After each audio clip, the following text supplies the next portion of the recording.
There are places on this earth where silence has weight, where the air itself remembers, where darkness isn't just the absence of light, it's a presence, a living thing. I went to Vietnam searching for the world's largest cave. What I found beneath the mountains wasn't just stone and water. It was something that had been waiting, watching, breathing. And when I finally saw what moved in the dark, I understood why some places are never meant to be found. This is the story of Son Doong, the cave of the mountain river, the largest cave passage on earth, and what lives inside it. My name doesn't matter. What matters is what I witnessed, what I brought back, and what I left behind in the darkness beneath the mountains of central Vietnam. It started with a man who refused to go back. I arrived in Phong Nha in the early hours of a monsoon morning. The air was thick, heavy with moisture and the scent of wet jungle. This was central Vietnam, dense, remote, a place where the mountains swallow villages whole and the jungle reclaims everything the war left behind. Phong Nha-Ke Bang National Park. A wilderness of limestone karst, underground rivers and caves that stretch for miles beneath the earth. And somewhere in that wilderness was the entrance to Son Doong. But first I had to find the man who discovered it. His name was Ho Khanh, a woodcutter, a hunter, a man who knew the jungle better than anyone alive. In 1991 he was searching for agarwood, a rare, valuable timber, when a storm forced him to take shelter. That's when he saw it. A massive opening in the limestone cliffs. Clouds pouring out of the rock like breath. A wind so powerful it nearly knocked him off his feet. And from deep inside, sounds, echoes, voices that shouldn't exist. He ran. For 18 years, Ho Khanh kept the cave a secret. He tried to find it again, but the jungle had swallowed the entrance. Or maybe he just didn't want to remember where it was. Then, in 2009, British cavers from the Cave Research Association convinced him to try again. They searched for days. And when they finally found it, when they descended into the darkness for the first time, they realized what Ho Khanh had stumbled upon. The largest cave passage in the world. A place so vast it had its own weather, its own ecosystem, its own rules. I met Ho Khanh in a small house on the edge of the village. He was older now, his hands calloused and scarred from decades in the jungle. His eyes were deep-set, shadowed. When I asked him about the cave, he didn't smile. He just looked at me for a long time. Then he spoke in Vietnamese, slow and deliberate. The translator hesitated before passing on his words. Some doors should never be opened, he said. What is down there? It breathes. I asked him if he'd been back since the first expedition. He shook his head. Once was enough. I should have listened. The expedition began before dawn. 6 of us. Local guides who'd made the journey dozens of times. Porters carrying ropes, supplies, equipment. And me. We trekked through dense jungle for hours, following invisible trails, wading through waist-deep rivers, climbing over fallen trees slick with moss. The air was suffocating. Every sound amplified. The jungle watched us. I could feel it. Then suddenly the trees opened up. And there it was. The entrance to Son Doong. A massive fissure in the mountainside. 70 meters wide. And from that opening, clouds. White, wispy clouds pouring out of the rock like smoke from a chimney. The cave was breathing. Literally. Exhaling cool air from its depths. The guides stopped. One of them muttered something under his breath. A prayer maybe. Or a warning. We rigged the ropes. 80 meters of vertical descent into absolute darkness. I clipped onto the line and started down. The sunlight faded. The temperature dropped. And the deeper I went, the louder the sound became. Not water. Not wind. Something else. A low, resonant hum. Like voices singing in a language I couldn't understand. When my feet finally touched the ground, I unclipped and turned on my headlamp. And I realized I was standing in another world. The passage stretched out before me, impossibly vast. Walls rising 200 meters high. A floor covered in boulders the size of houses. And in the distance, light. Natural light. Sunlight pouring through a massive hole in the ceiling. A dolene they called it. A collapse in the cave roof that had opened the earth to the sky. But that wasn't the strangest part. Growing beneath that light was a jungle. A full living jungle. Inside the cave. Trees 60 feet tall. Vines hanging from the rock. Birds calling from the canopy. Monkeys moving through the branches. An entire ecosystem thriving in the darkness. The guides called it the Garden of Eden. A paradise hidden beneath the mountains. But paradises always have a price.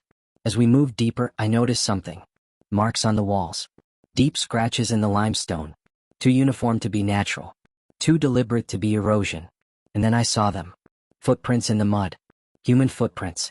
Fresh. Recent. But not ours. I called out to the lead guide. Who else is down here? He didn't answer right away. Just exchanged a glance with the others. Finally he spoke.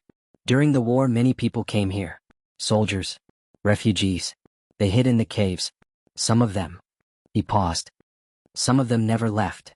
I asked what he meant. He just shook his head and kept walking.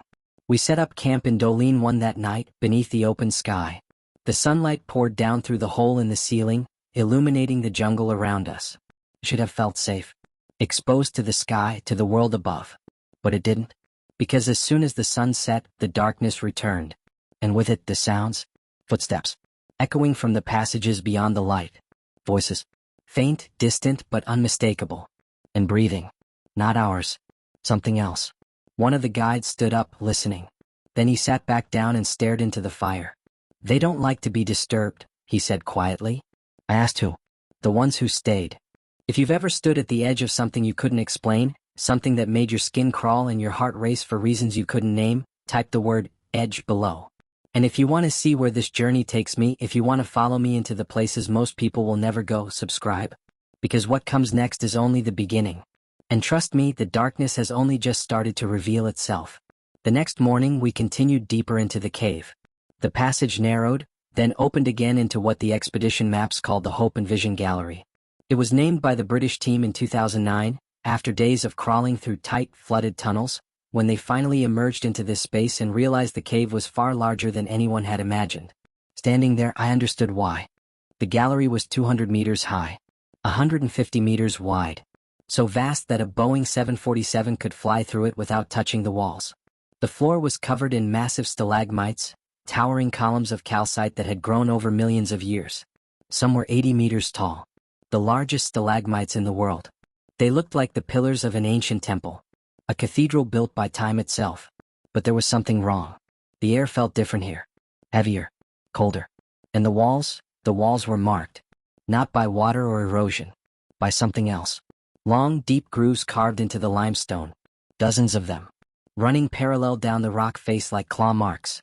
I asked the guides what could have made them. No one answered. We continued forward, following a subterranean river that flowed through the heart of the cave. The sound of rushing water echoed off the walls, distorting into something that sounded almost like speech. We reached a place called Fossil Passage, a gallery 40 meters below the main level, accessible only by climbing down slick vertical walls. The passage was named for the ancient coral fossils embedded in the rock. 300 million years ago, this entire region was underwater. An ancient sea. And the walls of Son Doong were its seabed. The passage opened into a flooded chamber. A subterranean lake. The water was black, perfectly still, reflecting our headlamps like a mirror. The temperature was 17 degrees Celsius. Cold enough to steal your breath. The guide stopped at the edge. We don't go in, one of them said. I asked why. There are things in the water. Things that don't belong. I looked at the lake. It was flat. Silent. But beneath the surface I could see shapes. Dark forms moving in the depths. Fish maybe. Or something else. I decided to test it. I waded in waist deep. The cold bit into my skin immediately. I ducked under and opened my eyes. The beam of my headlamp cut through the darkness, illuminating the rocky bottom 20 feet below. And there, scattered across the lake bed, were objects. Man-made objects. I surfaced, gasping. There's something down there. One of the guides nodded. From the war, he explained. During the Vietnam War, this region was heavily bombed. American pilots flying over the jungle had spotted the massive dolines from the air, holes in the ground where the cave ceiling had collapsed. They thought they were bunkers. Supply depots. So they dropped bombs. Tons of them. Some fell into the cave. Others hit the jungle, creating craters that are still visible today. And the locals, farmers, villagers, soldiers, they fled into the caves for shelter. They hid in the darkness, waiting for the bombing to stop. But not all of them made it out. I dove again. This time I went deeper. And when my light hit the bottom, I saw them. Military helmets. Canteens. Dog tags corroded by decades underwater. And something else. Something that made my blood freeze. A rifle. Still gripped by skeletal hands. I surfaced fast, choking on water and adrenaline. The guides pulled me out. We told you not to go in, one of them said. That night, we camped near the entrance to Fossil Passage. The jungle above us was silent. No birds. No monkeys. Just the sound of water dripping from the stalactites and the low hum of the cave breathing. I tried to sleep, but every time I closed my eyes, I saw the skeleton at the bottom of the lake. The hands still clutching the weapon. The empty eye socket staring up through the water. Around midnight I heard it. Footsteps. Not the soft shuffle of boots on stone. Something heavier. Deliberate. Moving through the passage beyond our camp. I sat up. The fire had burned down to embers. The guides were awake too, staring into the darkness. One of them whispered, "Stay still." The footsteps stopped. Then from somewhere deep in the cave came a sound I'll never forget. A voice. Distant, echoing, distorted by the stone. Speaking Vietnamese. Calling out. One of the guides whispered a translation. "Help me." Then silence. No one moved. No one spoke. We just sat there in the dying light of the fire, listening to the cave breathe. This is where most people would turn back. Where instinct screams at you to leave, to get out, to run back to the surface and never look back. But the real story, the truth of what lives in Son Doong, was only beginning. What I found next tested everything I thought I knew about fear, about reality, about the thin line between the living and the dead. If this story has gripped you so far, if you can feel the weight of that darkness pressing against your chest, consider subscribing. The journey only gets deeper from here. And I promise you, what comes next will change the way you see the world. The next day we pushed further into the cave. Past Fossil Passage. Past the underground river. Toward the place where the British expedition had stopped in 2009. The Great Wall of Vietnam. A massive calcite barrier 90 meters high, blocking the passage like a dam. It was the largest cave formation of its kind ever recorded. And beyond it, no one knew what lay in the darkness. Except now I would. The climb was brutal. Slick limestone, nearly vertical, with handholds that crumbled under your fingers. We rigged ropes, but even with them, every meter was a fight. Halfway up, I noticed something. Old ropes. Frayed, rotting, embedded in the rock. Someone had climbed this before. Someone had tried to go beyond. When I reached the top, I looked down the other side. And I saw it. A hidden chamber. Not on any map. Not in any expedition report. A space that, according to every official record, didn't exist. I descended alone. The chamber was smaller than the main passages, but it felt different. The air was thicker. Colder. My breath came out in visible clouds. And the floor was covered in footprints. Human footprints. Dozens of them. Old but not ancient. Decades maybe. Leading toward the far wall. I followed them. And that's when I found the camp. A makeshift shelter, collapsed and rotting. Rusted tools. Torn fabric. Empty cans. And scattered across the ground, photographs. Polaroid photographs. Faded, water-damaged, but still visible. I picked one up. 3 people. Young. Smiling. Standing inside the cave. Behind them, the unmistakable shape of the Great Wall. The photo was dated on the back. 1973. I picked up another. The same 3 people. But this time they weren't smiling. They looked thin. Exhausted. Staring at the camera with hollow eyes. Another. One of them sitting alone. Barely recognizable. Another. Just darkness. And 2 points of reflected light. Yes. But not human eyes. On the back of the last photo, scrawled in shaky handwriting, was a single word. Trapped. My hands were shaking. I stuffed the photos into my pack and looked around the chamber. That's when I noticed the crack in the far wall. A narrow fissure barely wide enough to fit through. And from that crack came a sound. Breathing. Not the cave. Something else. Something inside. I turned off my headlamp. And in the absolute darkness I waited. The breathing continued. Slow. Rhythmic. Getting closer. Then I heard movement. Not footsteps.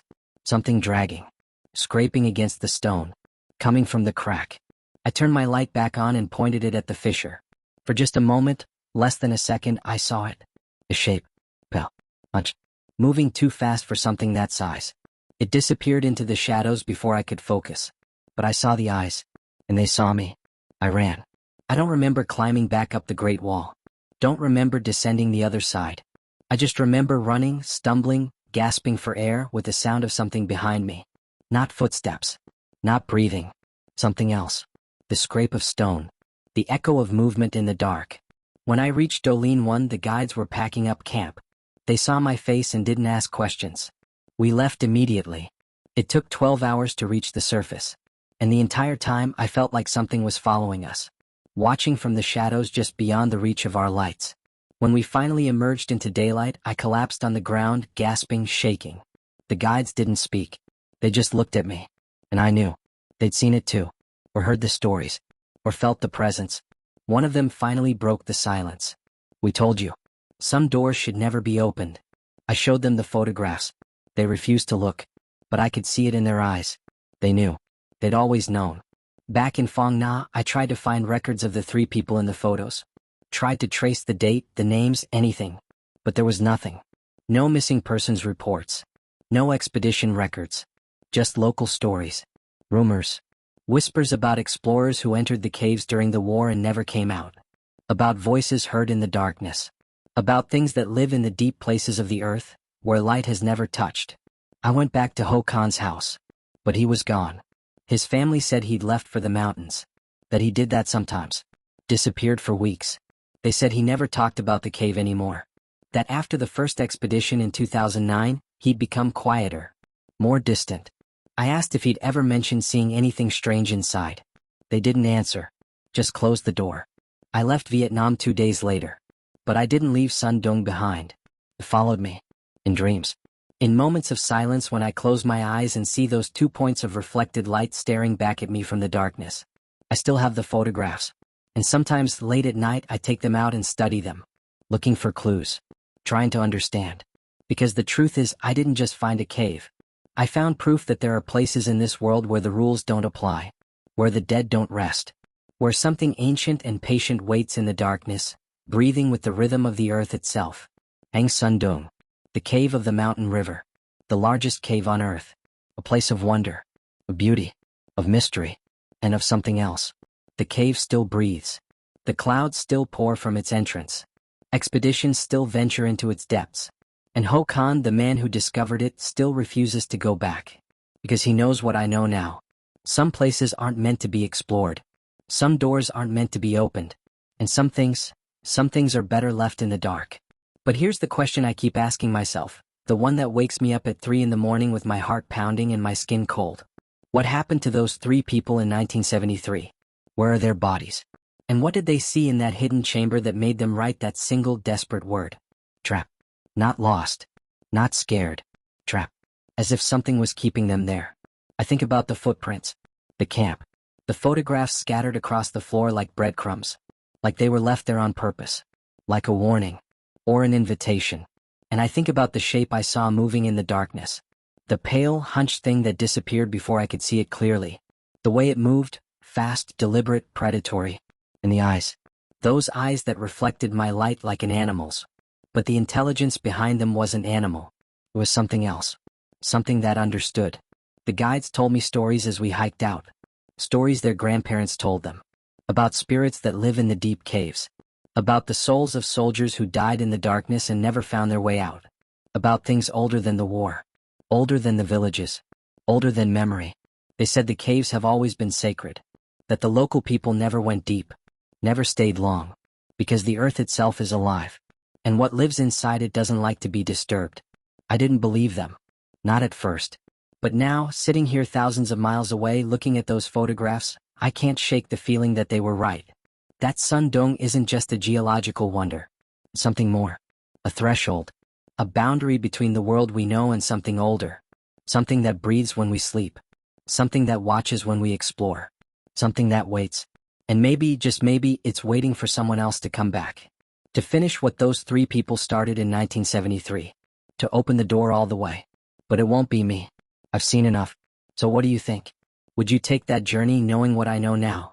Would you descend into the darkness, past the point where the maps end, into the hidden chambers where the air is cold and the walls whisper secrets? Would you risk becoming one of the trapped? Share your thoughts below. Tell me if you believe. And if this story moved you, if it made you question what's real and what's waiting in the places we haven't explored yet, subscribe to join me on the next one. Because there are more stories out there. More places that shouldn't exist. More doors that probably shouldn't be opened. Until then, stay curious, stay brave, and never stop seeking the truth. Even when the truth stares back.